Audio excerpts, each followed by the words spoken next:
Lundi 10 juin, bonjour à toutes et à tous, ravi de vous retrouver, fidèles au rendez-vous pour démarrer cette nouvelle semaine sur votre chaîne d'information régionale. D'abord vos prévisions météo, et malheureusement en ce début de semaine, pas de réelle amélioration dans la région, les perturbations s'enchaînent et apportent de nouveau des nuages, des averses aujourd'hui, parfois quelques éclaircies, mais l'ambiance restera fraîche d'une manière générale. 19 degrés à Lille, 17 à Saint-Omer et Dunkerque, 16 à Calais, 15 degrés pour Boulogne et le Touquet, la météo complète après ce journal. À la une, tout d'abord, aujourd'hui c'est la Pentecôte, une journée fériée, mais pas pour tout le monde. Ce lundi, c'est au petit bonheur entre journée normale ou long week-end, selon les entreprises, selon les salariés. Ce n'est pas le même programme. Lucille Berthe Constant est avec nous en plateau pour tout nous expliquer. En ce lundi de Pentecôte, si certains profitent d'un long week-end de juin, d'autres travaillent. Et pourtant, il s'agit bien d'un jour férié.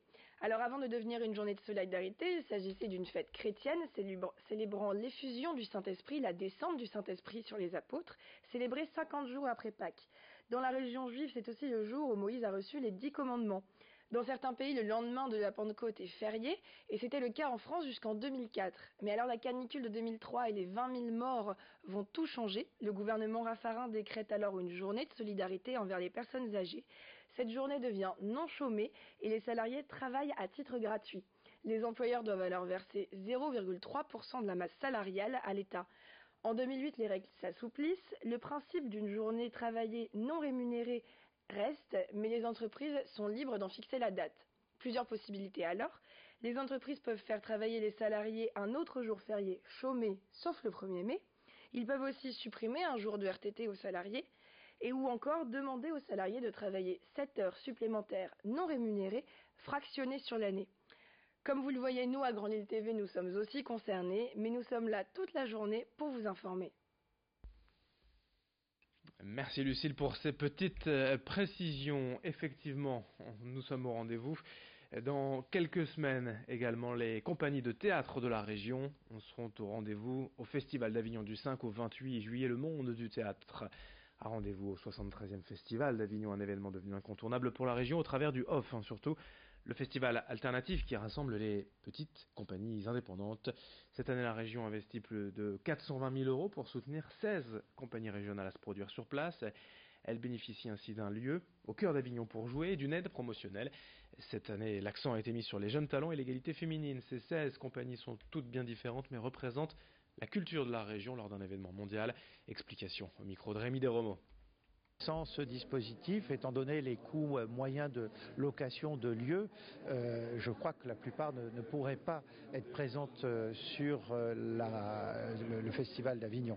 Donc c'est d'abord un dispositif pour les compagnies de notre région, pour pouvoir aller à la rencontre d'un public, pour pouvoir aller à la rencontre des programmateurs.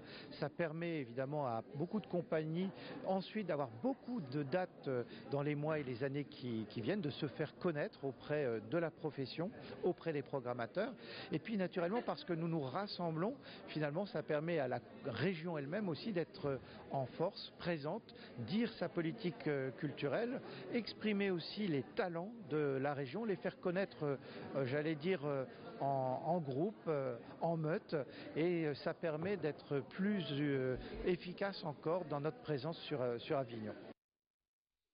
La culture dans ce journal régional, on continue d'en parler avec le centre historique minier de Leeuwarden qui présente une nouvelle exposition jusqu'au 29 septembre. À l'épreuve du fond, la mine vue par Paris Match. La presse, en effet, s'est intéressée très tôt à la mine et aux conditions de travail des mineurs. En témoigne aussi l'attention médiatique portée à la catastrophe de Courrières en 1906. Les journalistes de Paris Match ont donc été nombreux à travers les époques, dépêchés sur place pour relater la mine et ses événements, les catastrophes, mais aussi les grèves, les reportages de fond, les visites de personnalités et les conditions de vie des mineurs.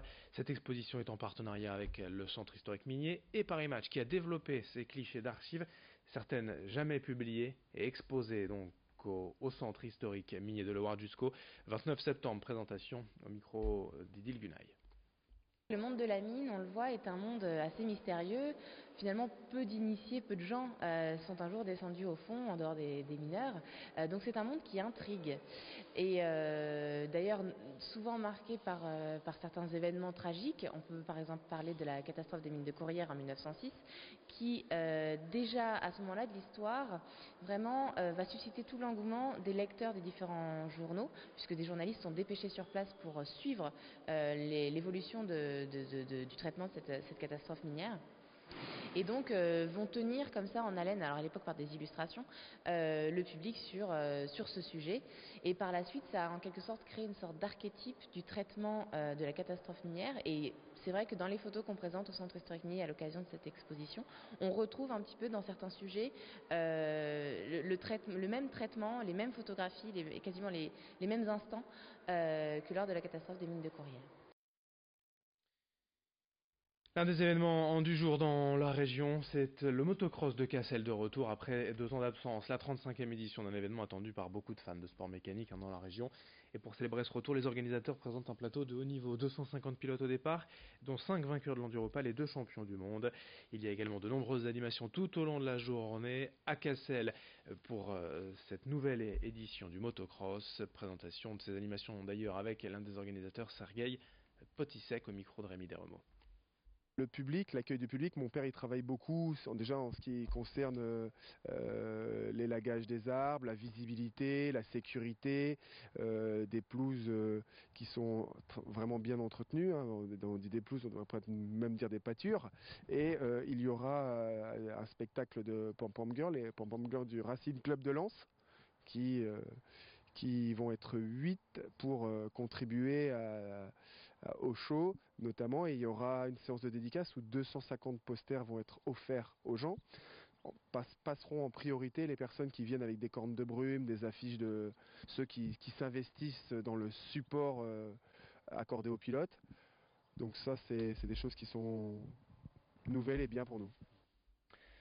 Le motocross de Cassel que l'on vous proposera de revoir, rediffuser sur notre antenne dès mercredi soir. On vous en reparlera. Pour l'heure, on va parler de météo dans un instant, avec malheureusement toujours autant de perturbations nuageuses et pluvieuses, malheureusement un temps frais de nouveau. En ce lundi 10 juin, merci de votre fidélité. À suivre d'autres infos dès le prochain quart d'heure, un nouveau journal.